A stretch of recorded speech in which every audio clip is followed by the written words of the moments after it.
Okay, so I've been watching some of that old school wrestling. When I was a kid, I loved wrestling so much. It was like, it was my favorite thing. Was wrestling. I loved the Ultimate Warrior, Hulk Hogan.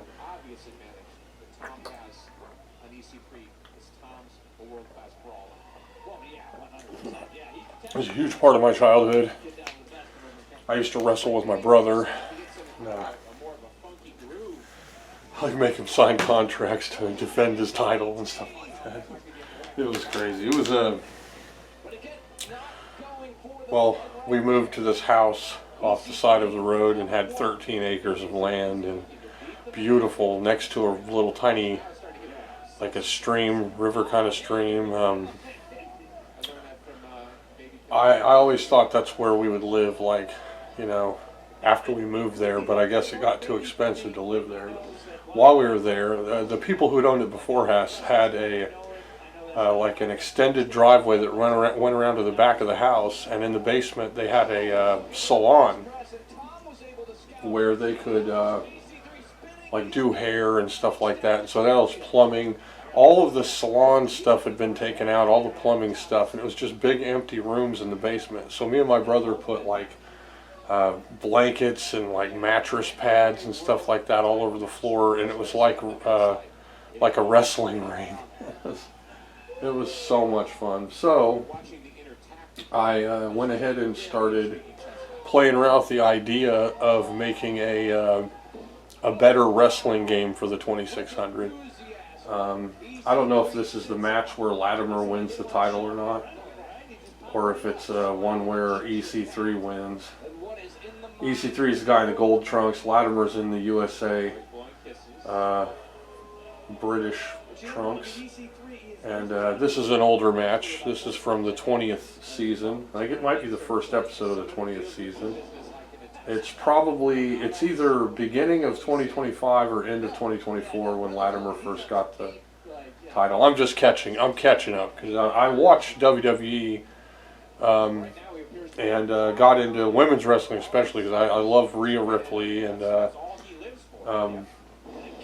all of the characters I really like, but I really don't like the storylines. Like I think that might be what kind of peeled me off of wrestling when I was, I won't say that I really matured out of it because I don't know if it happens that way, but me as a person, I don't really like the cheesy storylines. Like I love The Undertaker. As a wrestler, he's great, and he looks cool and everything, but I hated the storyline. Like to me, the storyline is too stupid. I don't know, I think if everyone's saying that what you're doing is fake, then you don't want to make an even faker, stupider storyline to add fuel to their jaunter, right? But in the case of the old school, when I was a kid, I loved WWF, but I also had to watch as much wrestling as I could. So in the same way it is today, the lower groupings are more abundant. So you can watch, you have to wait till whenever, Monday night or Friday or Saturday, and you have to have the services or some way to watch WWE. You're probably going to be paying for it, right? And then these guys just signed with Roku, so NWA is on Roku all the time. You can watch it. It's either Women of Wrestling or it's NWA. And so I'm slowly kind of trying to work wrestling, as an entertainment thing back into my life. But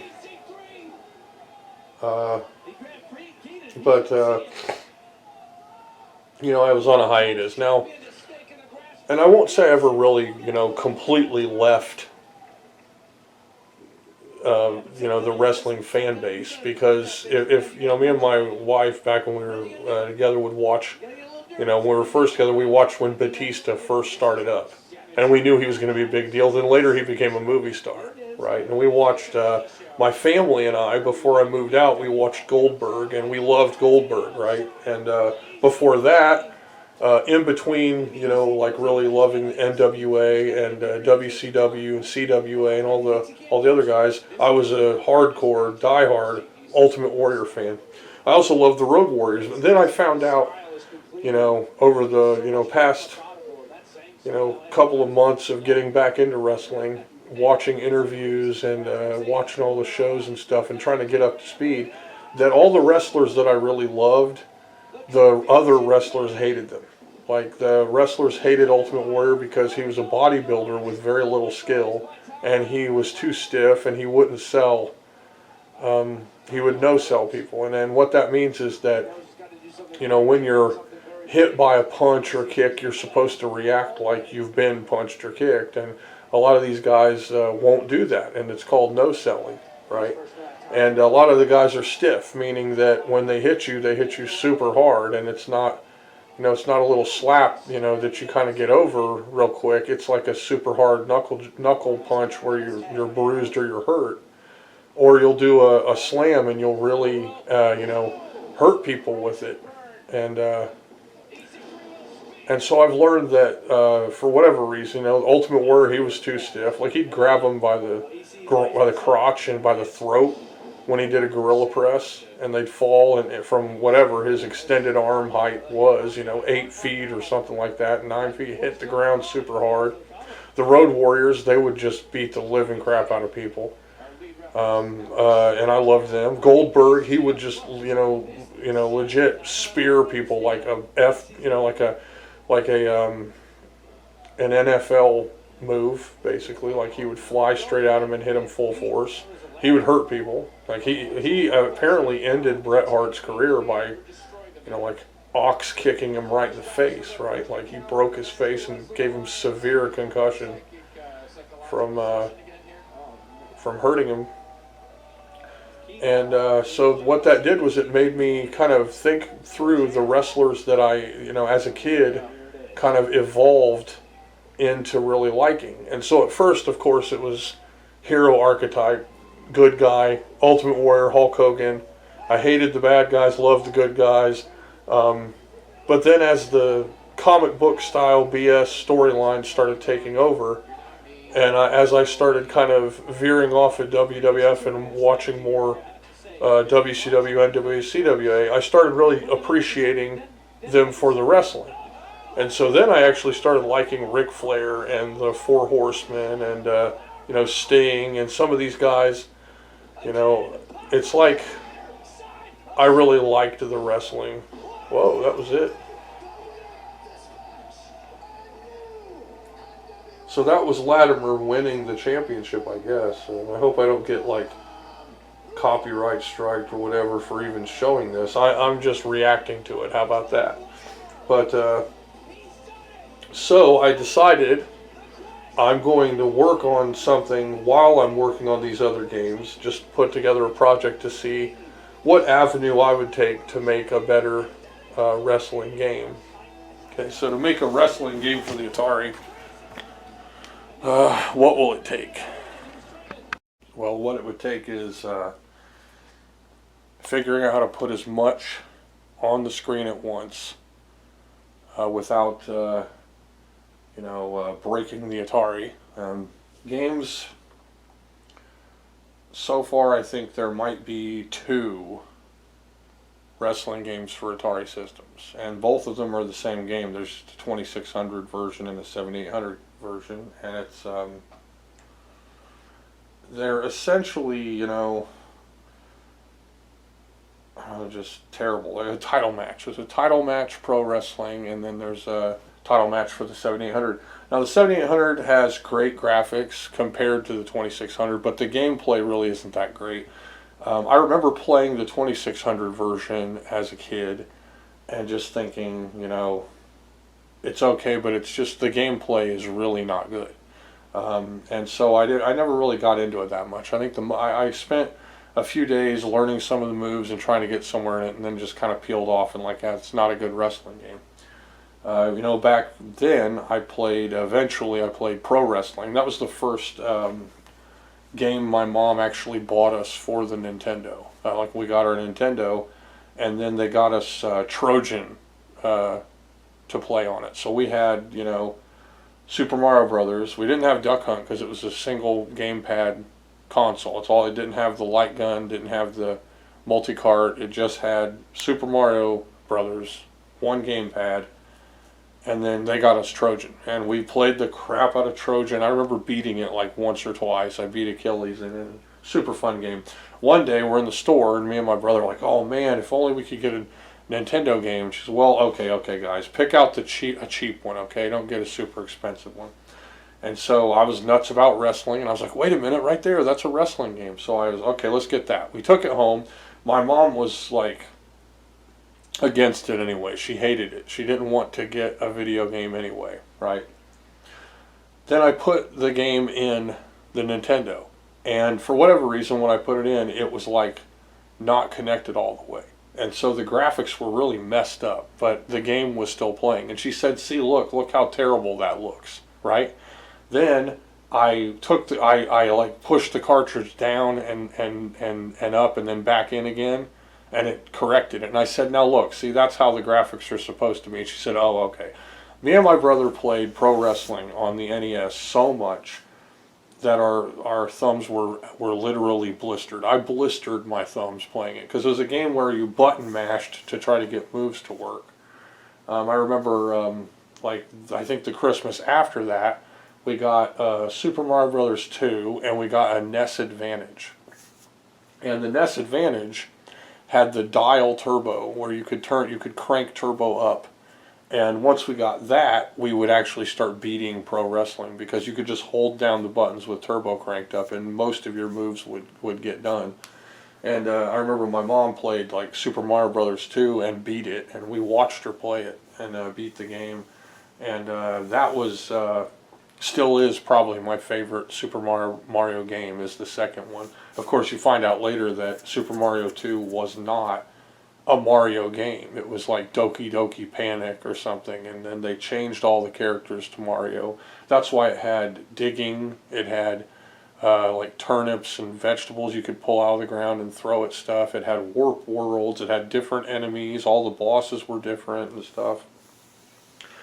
And it ended up being like a dream that Mario was having. Like he was in Dream World at the whole time. The whole time it was happening.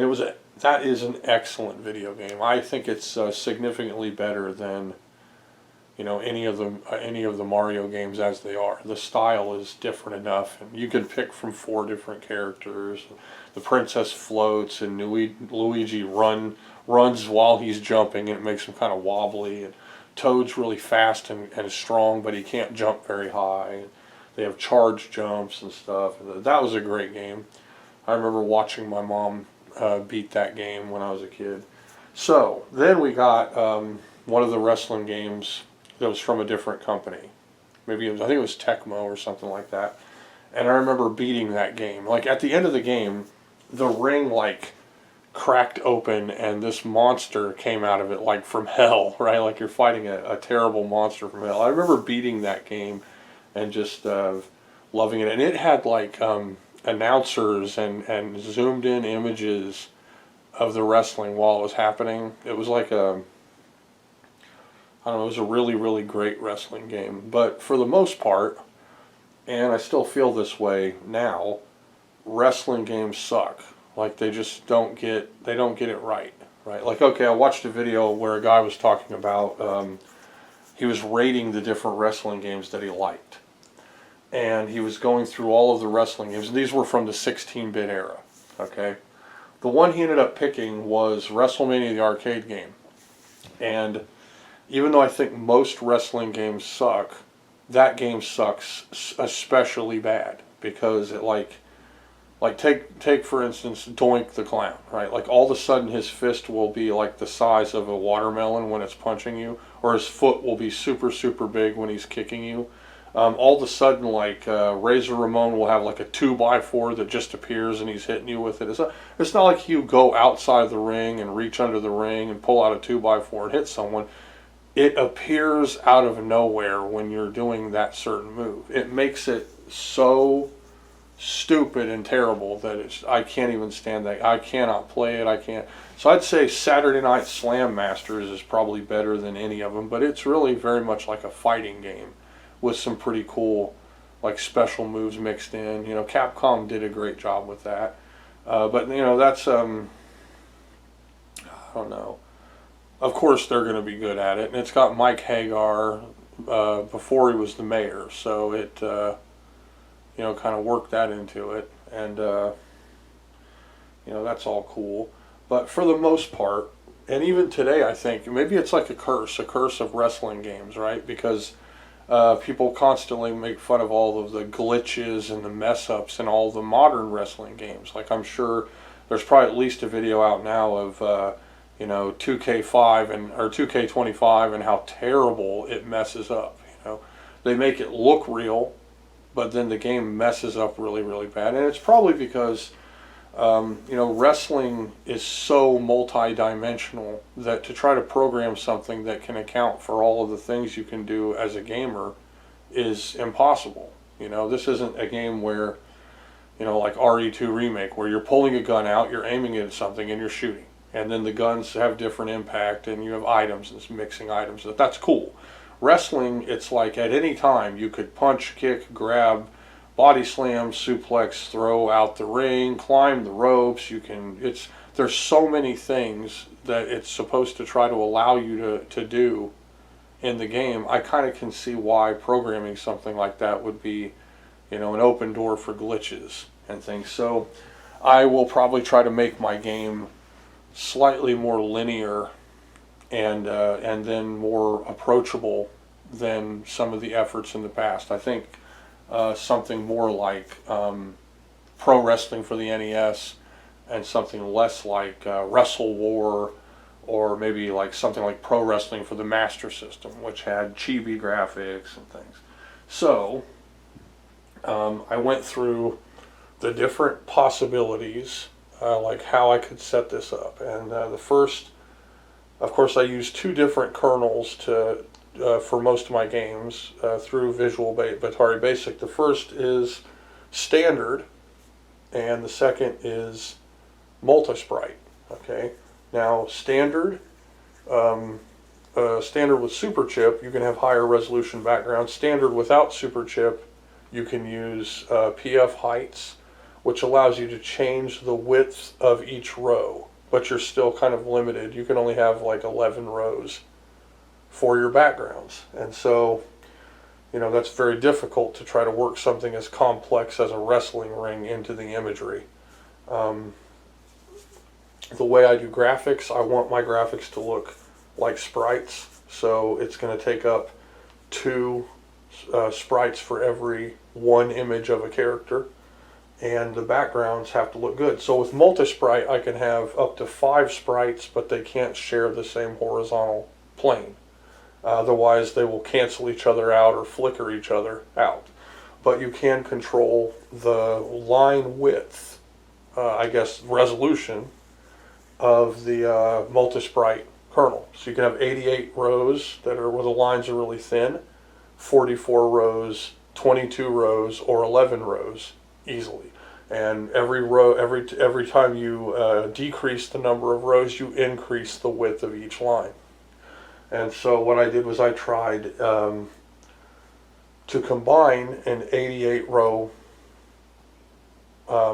background with a 22 row background. And then the lower resolution parts like the ring and maybe the turnbuckle posts, the front flap of the ring and stuff, that's all low resolution. But then the high resolution stuff like the pixel wide ropes, the turnbuckles themselves, perhaps the writing on the ring. Now everything horizontally are always the same width. So you're drawing with bricks that are always the same width, but you can change the height of the brick. So you have a super thin brick or you have a really thick brick, and you're building with those chunks.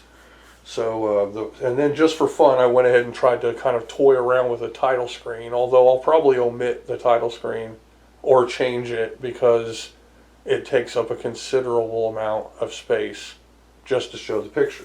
So here's the title screen that I came up with. And let's see if it focuses. And this reminds me a little bit of what they call the big globe, or I think it's called the big globe NWA belt. It has a raised planet Earth globe towards the top of the belt, and then it has plates that are the flags of different participating countries on the world belt. So this is a facsimile of that. I've got a big Roman numeral #1 pillar shape above the planet. I've got the planet Earth, and then I have WVW, which, because of mirroring, because the multi-sprite kernel mirrors everything, WVW is something I can actually write with letters on the screen. So that would stand for World Video Wrestling. So I've got the American flag, Japanese flag, and then whatever other flags those might be. Maybe Brazilian flag, or I don't know. There are other flags that I just kind of tried to do makeshift of with leftover parts from the two flags on the left side. I've got wrestlers on the gold panels on the sides, and some little glory bits all over the circumference of the belt. Try to look splashy, okay? But this takes up a lot of space to do this effect. I may or may not keep this as the title screen, and writing big letters on the screen is difficult. I might try to use the text kernel that I was talking about before to add words, but I also might just leave it the way it is and just add some words using sprites, something like that. So there's the screen of the characters. Okay, now you can see the referee, and there's a little bit of ghosting of the ropes going along his back. Now if I layer the referee's graphics the opposite way, he'll look the same, but the ropes will not be ghosted behind his back. So I did this on purpose so you would see the ropes behind him. That was intentional. The wrestlers at the top of the screen there are actually drawn in a way so as to not be ghosted by, to have the ghost effect, to have the ghost effect of the ropes. So you don't see the ropes through them. Okay, and so nobody moves or anything yet, but the wrestlers are both individual sprite groupings. One's the first player sprite, the other's a first player sprite. And now, so to have the ref on there, he can't intersect horizontally with either wrestler. And so it gave me the idea of possibly moving, having, let's see, 3 or 4 extra screens where when you move to different places in the ring or outside of the ring, it will change what screen you're on. So making it so if you climb the turnbuckle, then it will move to a screen where the top of the ring is at the center of the screen. And then you can stand up, and then with something like that I may have some graphics of a crowd. I'd like to have a crowd that can be seen, if that's at all possible. If you knock the character outside of the ring, then we would have either a far right or far left image, again, if that's even possible to do. And then of course if you're at the bottom of the ring, then I may change the overall focus of the ring. And some of it would be to make it look more like TV style, like the camera changing, but also to introduce crowd graphics if that's even possible. Now as it stands, I'm sure it looks better than title match wrestling. But there's nothing going on here. No one can move. This is simply putting the graphics on the screen where they'll start. So what I do is I would move the ref right and left and have him mirror as he's moving to make it look like he's walking. I would have some step animations for the characters, and they would move along an axis. They would only move left and right. but not up and down yet. And then the up and down movements would then activate the different views of the screen. So if you move down, then all of a sudden you'll be at the bottom of the ring, the focus of the ring will be lower, and the ref will be above you. And that's so that that horizontal clash between the sprites doesn't happen.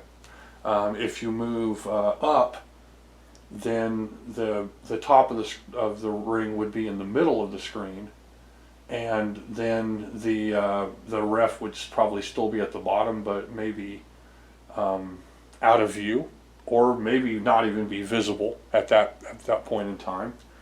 So little things like that. Now this is all just what if. It's a mock-up, right? It's a what if. So I can add motion to move characters around just to see what happens, and I can add, you know, little pieces just to test the water with it.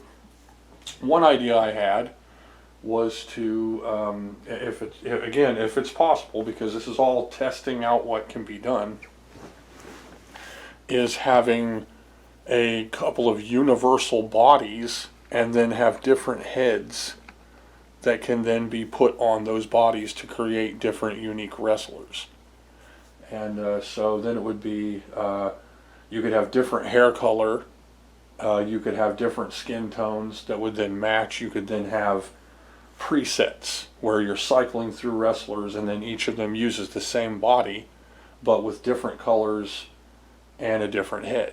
And then the head's color could match the body and skin tone, but you could have an assortment of hair colors that could go with it, or hairstyles. So what that would do is make it so one wrestler body could be used for several wrestlers, but different heads and different color schemes could be mapped to them. And that's only if I can get that to work as far as sprites go, which may not even work.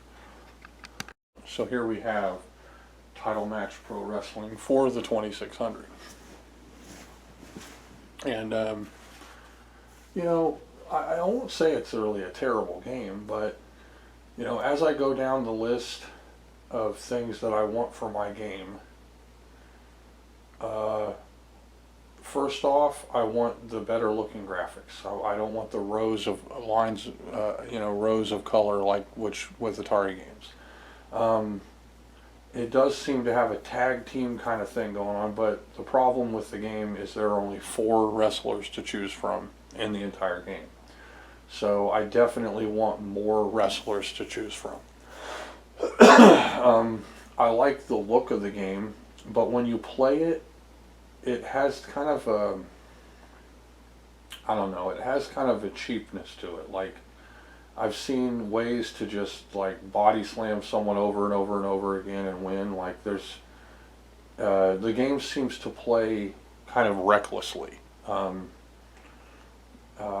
You know, it's not necessarily, you know, a really bad game, but you know, me being a fan of wrestling, this was, you know, not really a great, you know, foray into it. Now, there are certain things that I'm going to have to do that you can see that these guys had to do to kind of keep with the limitations of the 2600. So when you see them pick up a person to body slam them, you're seeing the character, see that?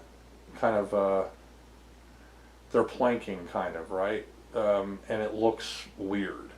I think having a side view where you see the front of the character being held up would be better than doing some weird awkward planking like that, which looks bad. So even though you know, it'd be nice to have a 32-bit wide or a 435-bit wide, not bit, 35 pixel wide, I mean, representation of the character would be cool. It would be better to have the nicer looking character and just have side view when you body slam the character. So by looking over what's done with this game, I make decisions, you know, what I know I'm going to do, what I know I'm not going to do, and stuff like that. I don't know if those guys are taggable or if they're just watching and it's kind of cool to have them in there. There's no ref, of course, because of the horizontal line rule. If the ref is in the way, then it's going to mess with one or the other sprite, or I should say player graphics. So if you learn to play it, it does have some replay value, but I wouldn't put this in the, you know, upper echelon of 8-bit or 16-bit wrestling games. It's not really that good. I like the ring bouncing effect like that. That's cool. I might try to do something like that. With what I'm doing, that would be easy. All I'd have to do is have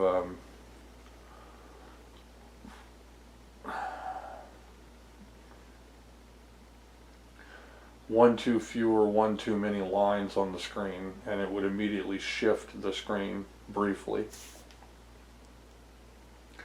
But, you know, I think sound effects and stuff would probably be okay. So what's the game got going for it? Well, it looks okay for a 2600 game. It might even have some of the best graphics from the original 2600 library. The gameplay is there if you can figure out the moves. The ring bouncing is a cool effect. It has like a crowd yelling thing, and you can see there's a crowd, so that's pretty neat. All right, so now let's see about the other one. Okay, so this is Title Match Pro Wrestling. I'm not entirely sure this is exactly what my game looked like, but I don't know. I don't think it's supposed to be green like that, but I might be wrong. This is a 7800 emulator. You have a cameraman, a massive crowd. It looks kind of like a loose standing crowd though, so it doesn't really look like a modern arena where people are seated and stuff like that, but at least it's a crowd. As you can, if you can see, the crowd is actually mirrored to a degree. The ring is mirrored, and about 99% of the crowd is mirrored. So if you could imagine a line down the middle of the screen, about where the guy is in the middle with the hands that are a little bit different there, everything to the right and left of that guy are essentially mirrors. So like if you look at the girl on the right with the blue skirt and her hands kind of pointing to the right, and then on the left side there's the exact same thing. To her right is a guy with maybe a turned ball cap or something, and then there's the exact same of him. In front of them is a person, exact same on both sides. Most of the background are mirrored. Now they've added a couple of changes in the center to kind of break the mirroring effect. Okay, and you've got the cameraman. He looks cool, and the very front has a little bit of, you know, a hint of a possibility of mirroring, but it looks like it's changed around enough to not be mirrored.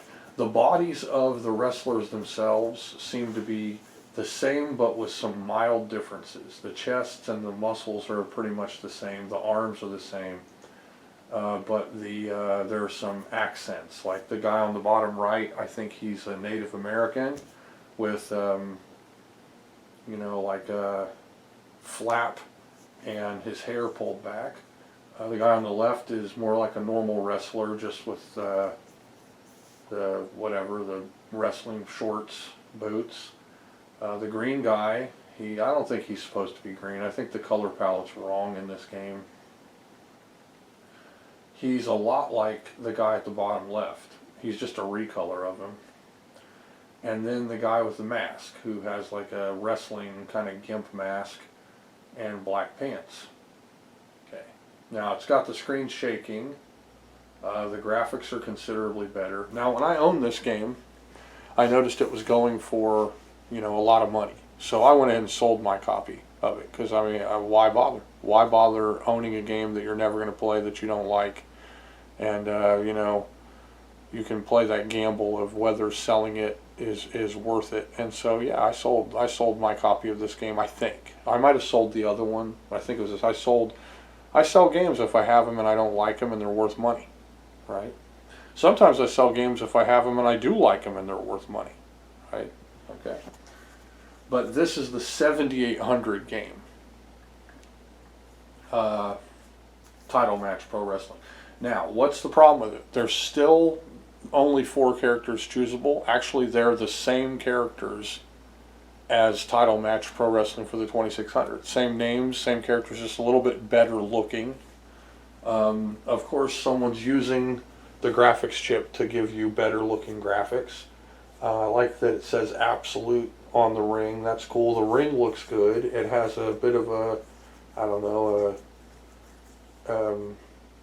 distance. It has some trapezoidal kind of scaling properties where the ring kind of shrinks as it goes back. You have visible turnbuckles in the back. The distant ropes are shaded. So yeah, there's the graphically, it's not really horrible, but the game doesn't really play that well. It's okay. It has a lot of the same problems actually. It plays very much like title match pro wrestling for the 2600. Maybe a little slower, but you know, you're just like, I don't know, like look at that.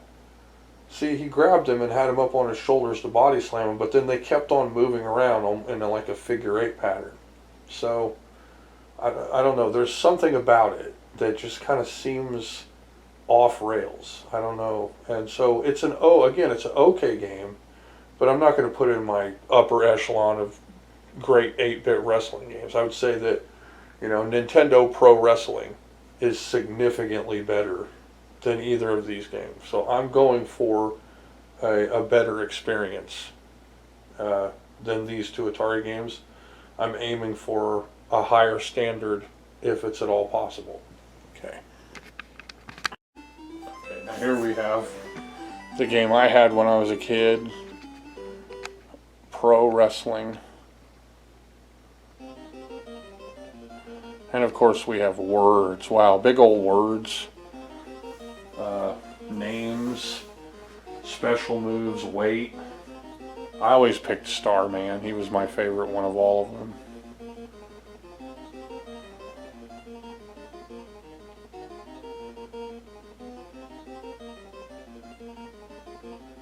He always reminded me of Ric Flair, Giant Panther.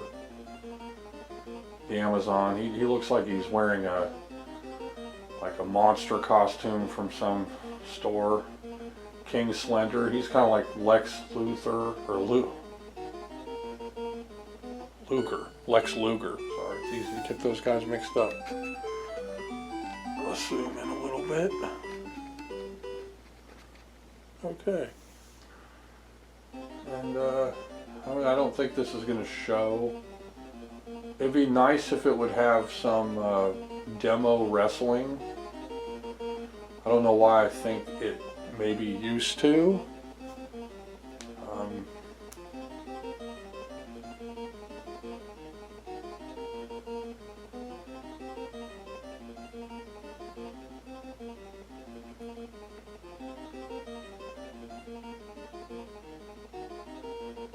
The game's dated. I mean, you can see the birthdays of these wrestlers.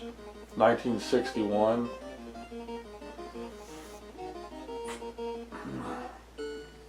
So yeah.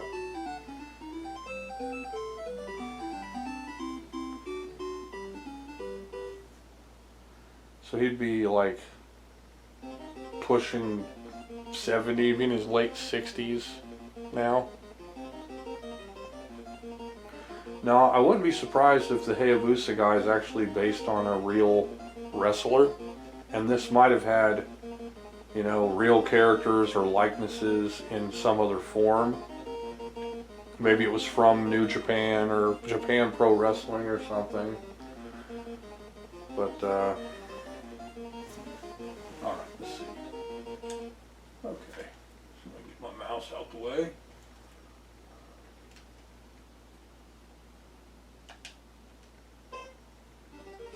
Okay, so we already have a really nice ring with words, a crowd, a ref, Video Wrestling Association, VWA in the ring. You know, it's just an excellent presentation. You you know, the crowd is the same repeating tiles, but it is not a mirrored image. In fact, there are different colors at every ring post, different colored turnbuckles in each ring post. You've got the concrete looking kind of outside, and the ring looks excellent. The game is excellent. And I think this might have been a black box. It was one of the first. I don't even know what I'm doing right now. Okay, it's been years. Like for real, years.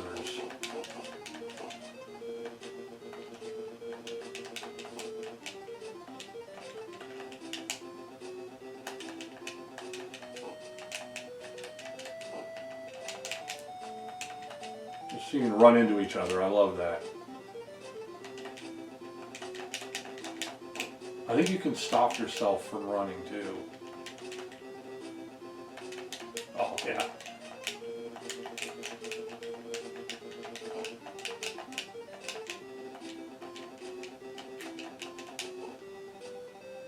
All right. Characters look great. The moves are great. And they should be. The Nintendo is an excellent game system. The original NES. You even have announcers and everything. So it's got everything. So I'm going to be focusing on more of the style that this game presents. More in a more limited fashion, of course. I can't graphically match this game. I can't match it for, you know, the resolution of the screen and all of the little added nuances that are so good. But this would be something to try to target, try to shoot for, rather than those, you know, absolute title match kind of stuff like that. So we want more like this, less like the other one. Okay, so to start, I, of course, needed graphics, and you've probably seen, if you watch any of my other videos, I use a paint program and I run through make some suggestions, like just some ideas. So I got my folder, and my first guy here is like this, and so I can use him for kind of a starting point. Layered graphics to get 3 colors, okay, and then I had some ideas for custom characters. So here we have kind of a Ultimate Warrior take here. I tried to do that, but it didn't work out. I have to change the way I draw the graphics on that specific character, where the dark colors are lightened by the skin tone. So the way I layer things is, you know, you layer 2 single color sprites to have a third color appear, and so I have to layer it just right to make that appear that way on the screen. Okay, I think this might be the same guy. No, that's actually his first outline. Okay, here's the second character. Way too big. Okay, look, the hair and everything, he might be more like Ric Flair. Something like that. Okay, third one. Maybe like The Rock, or like a different, more, he's got a shorter hair, he's got the face. Okay. More like Starman, he's got like a mask, the mouth is blocked, and he's wearing a suit over his whole body. Okay, so my son said to have the original style ref, and so I did both. This is your classical bow tie ref, and then your modern ref with the Foot Locker employee outfit there. And because as I was drawing these, I went ahead and made the rear view for the Foot Locker ref, I went ahead and dropped that in there first. Okay, here's the ref counting. He's on the, and then if you look, this is a mirroring. Most of these will be mirrored for effect. So here's him counting. There we go. 1, 2, 3. There we go. How easy is that? I don't have to draw a bunch. I can just mirror that image. The first one I drew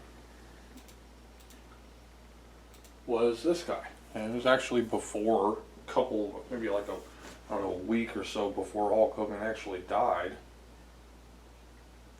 But you know, based on Hogan. Now this was just, you know, a what if. I tried to keep it 32 pixels tall. I didn't want to exceed that because it gets into the next 8 pixel tall group as far as graphics. So this would be 4 chunks of 8x8 graphics. And if he was 33 pixels tall, then it would use an entire 5th chunk and basically waste it and use up that much more space. So it's good to keep everything either 8, 16, 24, or 32 pixels tall. Okay, and that's what this rule is here. I've done that with the other wrestlers too by taking a couple of rows of pixels to even them up. So this guy's actually 32 pixels tall, but originally there was 2 more pixels on his legs, and then maybe I could remove 1 pixel here from the center and then add 1 to the legs so that he's not so top heavy. Okay, so I took these from a Motu characters, you know, like He-Man. When I was a kid, I loved wrestling, right? And I had some wrestling figures. I had Ric Flair from the Remco lineup. I had no idea those would be worth so much today, of course. So they probably got sold for $1 or 50 cents or something at a yard sale when I grew out of it. But at the time when I was nuts about wrestling, I didn't have a ton of wrestling figures. There weren't too many of them out there to get. So I repurposed my He-Man figures and made them wrestling figures. And oddly enough, here today they actually sell crossover wrestling figures that are made to look like He-Man figures. It's almost like everyone did that. Like if you were an awesome child of the 80s, then once He-Man ran out, all of your He-Man figures became wrestling figures. And of course they had wrestling figures that were exactly the same size and they fit right in. So in this case, I drew 3-color or low color He-Man characters, and these would be for, of course, for a He-Man game. So there's He-Man, and you can see he was the basis for that first, the wrestler, right? And then this one, I love how this one turned out, Trap Jaw. He really does have all the details too. He's got the coverings on the legs, the boots, the belt, the helmet, the jaw, the connector on the top of his head, the mechanical robot kind of arm. You know, as much as it can be there, it's there. Here's Skeletor. Okay. And Faker, he's my favorite toy of all. I love Faker. He's just something about him. Blue He-Man with Skeletor, orange Skeletor armor and an orange sword. He's got like a reel-to-reel tape deck on it in his chest. I love it. So I took one of these guys and then just turned it into a wrestler. And I actually have a He-Man like prototype game that I was working on. Let's see if I can't find that real quick. I just come up with stuff. That's what this is just kind of testing the waters. Can I do something like that with the methods that I'm using? So let's see. Somewhere in here is Motu. It was what it would be called. And And I also used some of the Motu stuff for coming up with songs, because you know, the He-Man song is really catchy. Oh, that's weird. It did not show up in all of those. Oh, it's in old. There we go. Okay, here we go. But now it just says music. There we go, He-Man. Okay, He-Man. So here we go. And you know, my style of how I do this stuff has changed since I made this. So I've learned a lot more, but this was one of the first games where I actually used the layering graphics to create the effect. So here we go. And I'll go ahead and turn up the music.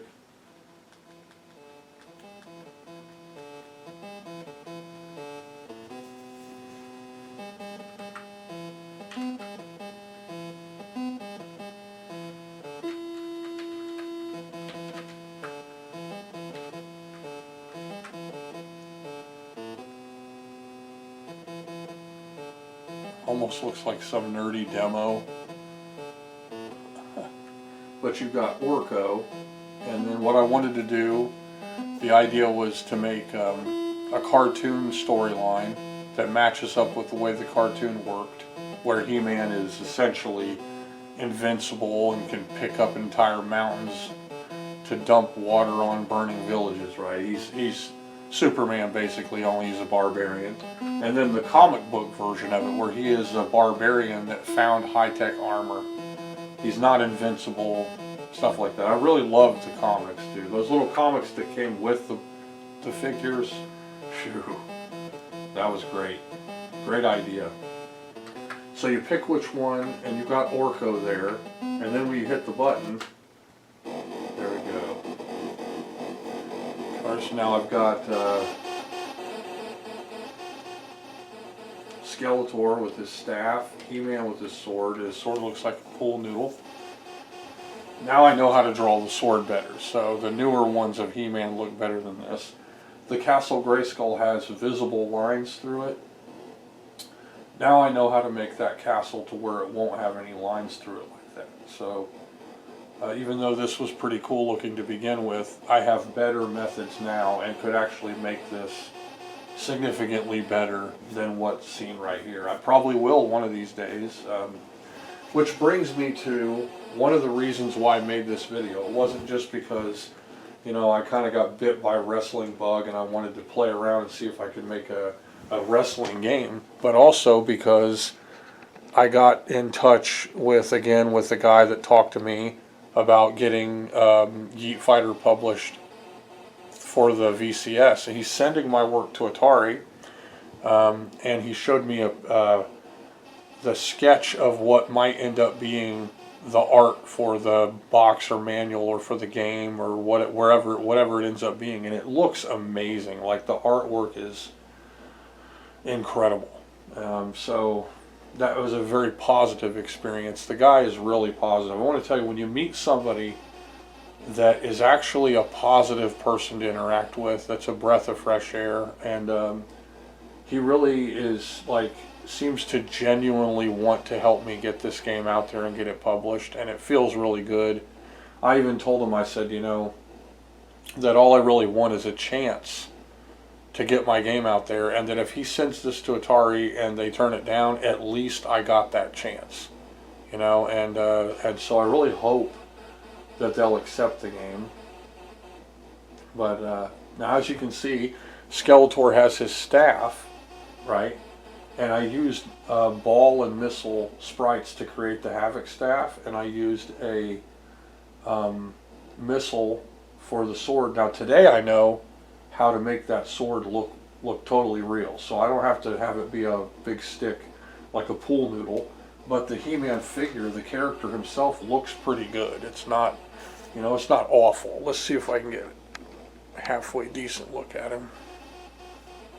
And he can move, and the way I set it up is so as he moves, the sword kind of catches up with him, and I liked how that was, but I won't have it be like that in the final game. And I used to line them up with Skeletor like that, just to combine the two, just for fun, just to see how crazy the image can get. But now if I hit it again, now he's with, I guess that's Man-at-Arms. And this was like a makeshift, like Eternia, but I have ways now of making this look considerably better. So the visible line separations and rows and stuff won't be there, and the background art will look better. But this was just, again, just like with this wrestling, it's me just toying around with an idea of what I might be able to accomplish. And that's what it takes a lot of creativity. You're painting an interactive picture, and then once all the core components are there, you can continually flesh out that interaction until you have a game that can be played.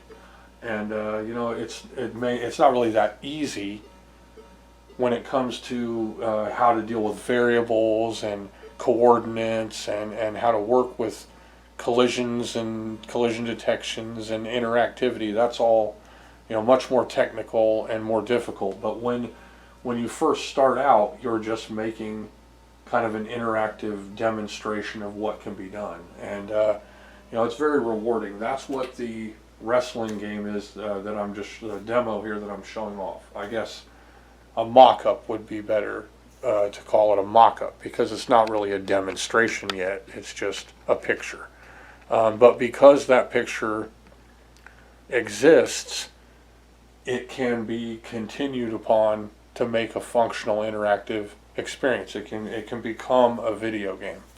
And so I've had even more positive interaction with this guy on with regards to having my game published as a download for the Atari VCS. And I never thought that would be even possible, because in my mind the VCS has modern games that look incredibly good, and so why would anyone want that? But then again, if someone buys that Atari system, maybe it's because they like the older games too, and so giving newer games that fit that same format is appealing to some people. I would hope so, right? But this guy is just, he's very positive. He is. He sent me a couple, voice messages and has kept in touch with me through this. And so if we can get it out the door, it might actually be a purchasable game. And so, yeah, and I just want to thank him. Thank you for helping me. If you watch this video, thank you for helping me out with this, because this is like a dream come true to be able to actually, make these things and have them become a reality. Now what I'm doing is eccentric, and there's so many limitations. Part of the appeal is the limitations, because this isn't a Nintendo where you can have dozens of sprites on the screen, or have beautiful precise scrolling backgrounds, or it doesn't even use tile graphics. It doesn't use many sprites. The most you can have is 2 sprites on the same horizontal row, or things start going haywire. It's extremely limited. But a wrestling match is one-on-one. And so what you're looking at here, when I start this up and then I press this button to start it here, we're looking at 2 Pong paddles. That's what it is. The wrestler on the left is Pong paddle 0. The wrestler on the right is Pong paddle 1. And then because the first player graphics can be changed, then we have the ref. He's just a reforming of the graphics for the player 1 graphic. That's it. So everything you're doing with the Atari is born from that. Hey, let's make variations of Pong video game, and someone had the brilliant idea of saying, hey, you know, like we could make asteroids for this. And like, no way. So, well, let's do it. Or we could do Space Invaders on this. Oh wow, Space Invaders was so great and everybody loved it, so they did. Or we could do Missile Command. Oh, dude, throw it out there, right? All of that, you know, Frogger. Frogger is such an excellent game. It's fun right now, you know. But it all was born from a Pong system. That's what originally the Atari was designed for, was to put one paddle up there, put a second paddle, and have a little ball bouncing between the paddle. And but then because they needed to draw an outline, that outline can fill up the whole screen. Because they needed to be able to fit everything in a certain amount of time, well, in that amount of time you can fit different copies of the Player One graphics. In essence, giving you up to 4 additional player graphics on the screen. As long as they don't take up the same horizontal row, they can fit on there. So then I discovered, and I mean at least 1 or 2 other people know about this, that you can layer single colored sprites to create a third color. And that's really where this came from. That's where my method became better than most, better looking than most of or all of the Atari games. So we've got the mats, we've got the World Video Wrestling, we've got the cool. I love yellow ropes. I saw yellow ropes on a what was it?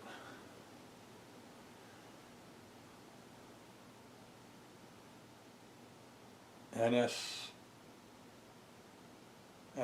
or something, like, not whichever one is non-stop action.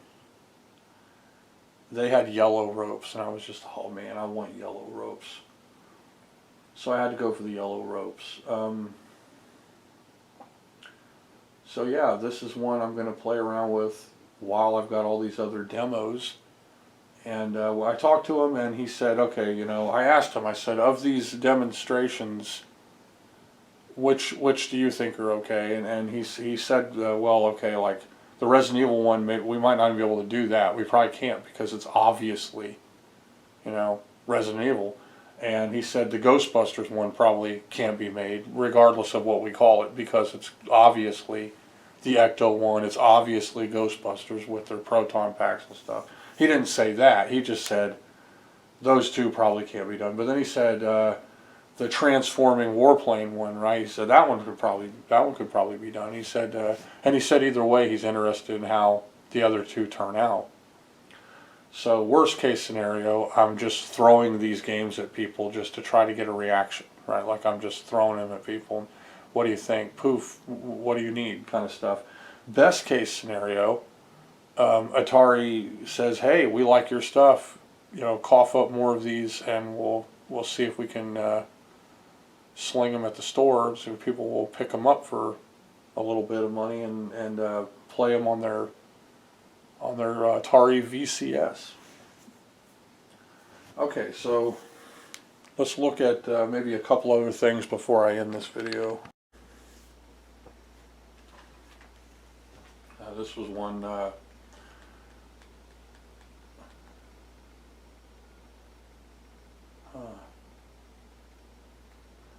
That's weird. That's not doing what it's supposed to. But yeah, okay. This was before I programmed the lightning.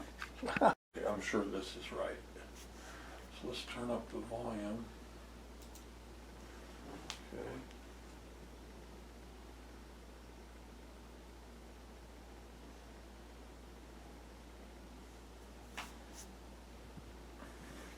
Okay.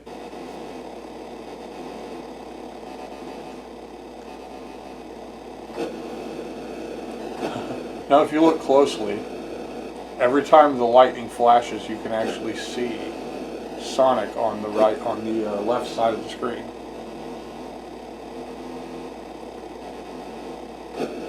Now I was going to call it Zonic, but then I realized that is actually what he's called in certain foreign countries. So, and this was back when Zippy the Porcupine was about to come out, and I wanted to try to see if I could do a better graphics Sonic. And this uses scrolling, and I had made a zombie. I was making a zombie art that looked like Rick, the Sheriff Rick from Walking Dead. And so the bad guy you see through the first part of the game is actually the sheriff from Walking Dead. Kind of throw it. So it's a zombie game with Sonic the Hedgehog. Okay, so here's what it looks like. We've got Burb Zone, like the suburbs. Okay.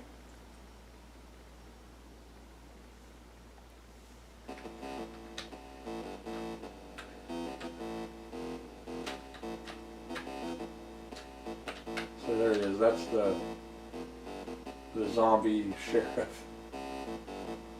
Now I have a parallax scrolling buildings in the background, if you can see them.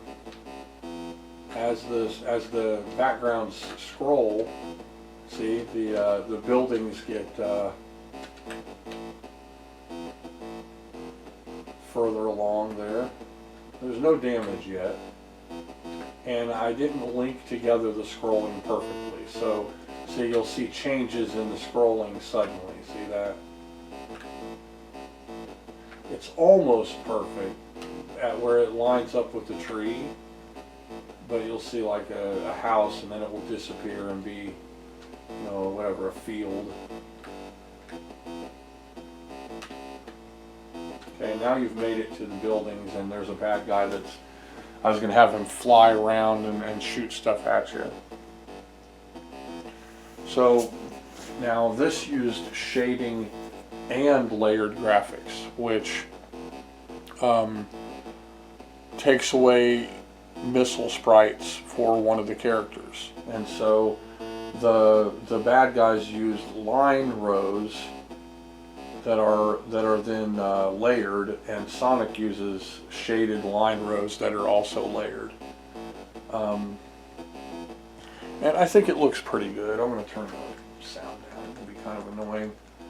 I think today I would do it differently. I would have it be single color.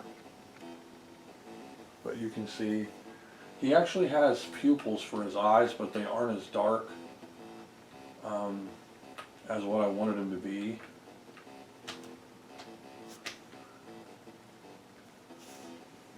And now, as you move, he actually jumps higher once he speeds up. So, once I'm running, you see that? He actually jumps higher.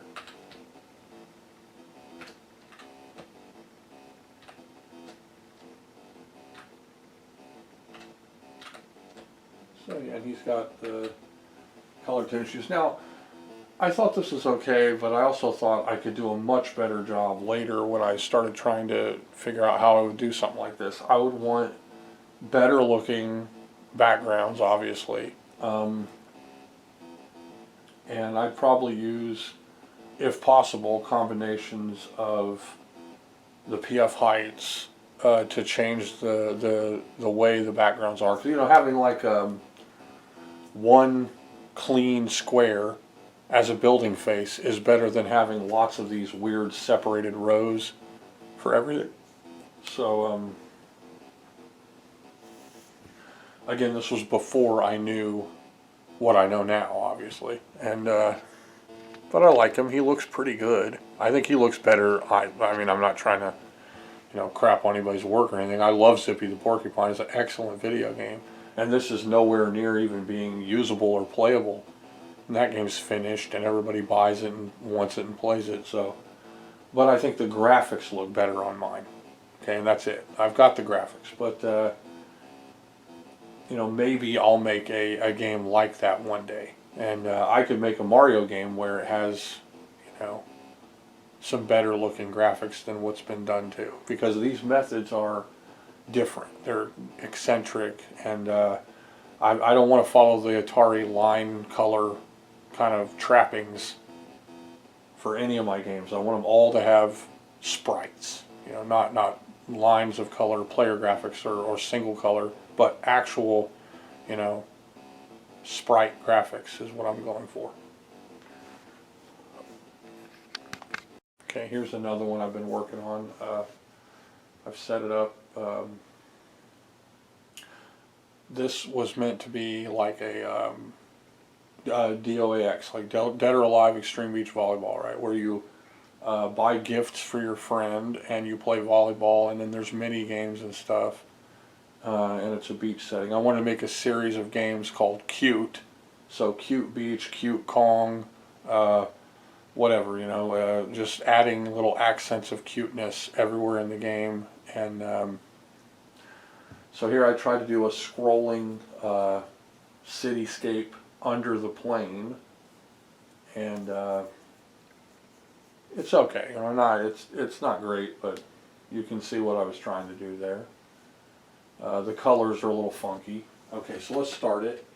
Well, I just messed up. Okay, here we go. Now you got the up close on the plane, and you can pick what character you want.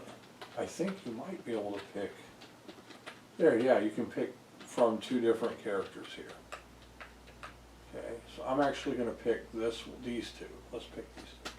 So there we go. And this is too dark right now. I've been tweaking and adjusting the colors. I've also played with different ideas for the net so that it looks different, but this might be what I go for the graphics, but definitely brighter colors. And I don't know if this moves. Yeah, okay. So the character moves. And it's a little blocky, as you can see. And it's really, really big sprites. I think the other character moves. Yeah, okay.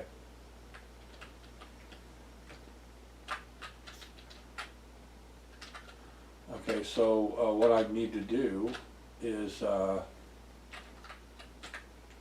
come up with a way to use, I don't know, missile sprites or something for a ball. And then they're hitting a ball back and forth. And you got your volleyball game. And I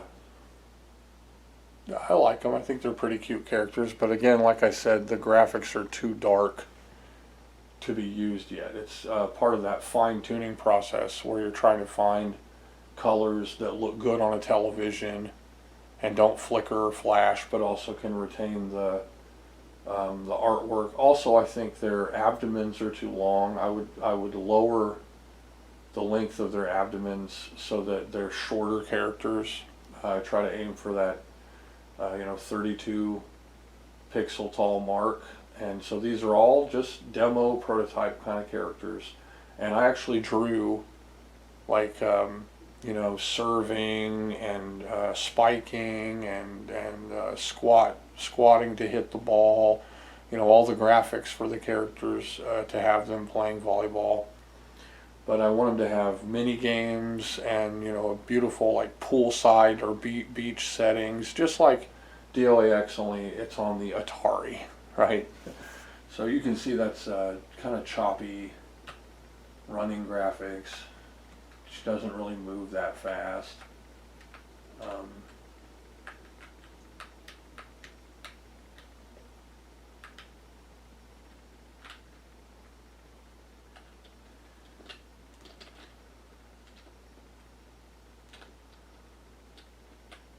So there we go. Some of the projects that I've worked on over the years that have inspired me, and after I work on them, I basically put them back, and then when I feel the pull and like I'm going to dedicate my time to actually completing a game, like I did with Yeet Fighter or with Run Out or Titan Axe or something, then I sit down and I focus only on that one game until it's finished. And that's what I'm going to do with the next game that I make. I'm going to sit down and just dedicate my time to finishing that one game. And I've had a lot of positive input from this guy on Facebook, and he's communicating with email and Facebook, and I'm just really hoping that it works out. It's such an exciting chance to get my work out there.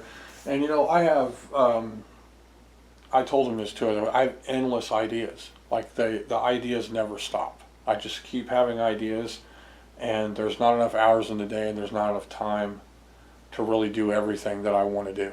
It just would be not even possible. And there's so many things I want to do. 100 different songs where the songs are really, really good, and then I can just grab from songs and drop them in my games. I want to make a Zelda game, a Metroid game, a Castlevania game, a Mario style game. I want to make a Sonic game. There's endless. It really is like I just want to make endless awesome games.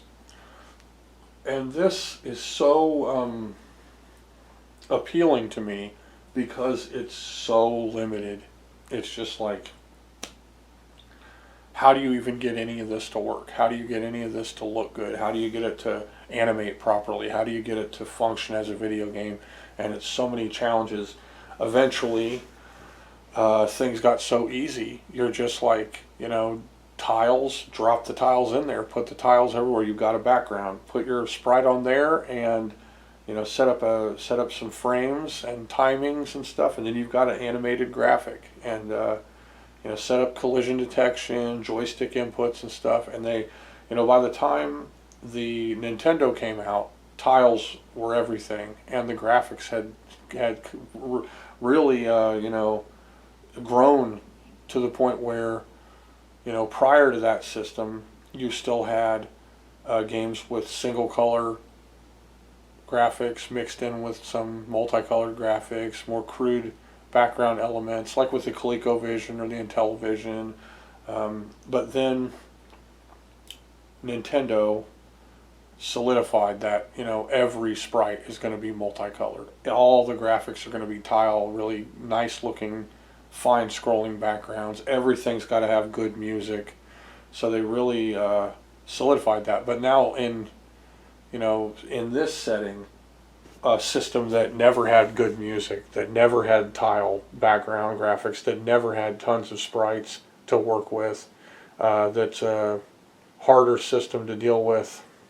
I mean, it paints graphics in a totally different way, and it's very challenging to try to get anything done that's really pushing the envelope, or that might make people want to play the game. Like, I want to make a role-playing game where you're playing, it's like, this is Final Fantasy for the freaking Atari. Okay, I want to make games that don't look like your run-of-the-mill 2600 games. And I think that's what I'm doing. I think I've achieved that, but I really want to do the best stuff, just the best stuff that I can. So I told him, I said, I want to make a Burger Time game that has the 3-colored sprites everywhere. And I know I can do that. I mean, there's no question in my mind that I could program that and make an excellent game.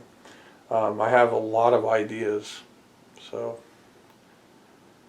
it's great. It feels good that I hope this works out, and I know he hopes it works out too. This isn't he's not the person deciding this. There's someone else that's going to be looking over this and play testing and everything, and then they're going to say, okay, we're gonna put this game out there. That's who's doing this. It's not him, it's not me. It's someone who's probably going to put a little money into it and stands to lose a little bit if it doesn't work. For me, it's a year or more. And actually, I came up with a concept for Yeet Fighter 10 years ago. And when I was on the forum, and someone put up a pixel art graphic of Ryu and said, how do I do this? And where everyone else was laughing, haha, that's impossible, pick a different system, whatever they said, I said, okay, well, the first thing we need to do is reduce it. The second thing we need to do is figure out how to put a wider sprite on the screen, because it can't be 8 pixels wide. And so what I did was came up with the idea of having 2 draw screens for the main screen, and then lining up 2 8-bit wide pixel or 8-bit wide sprites for one character.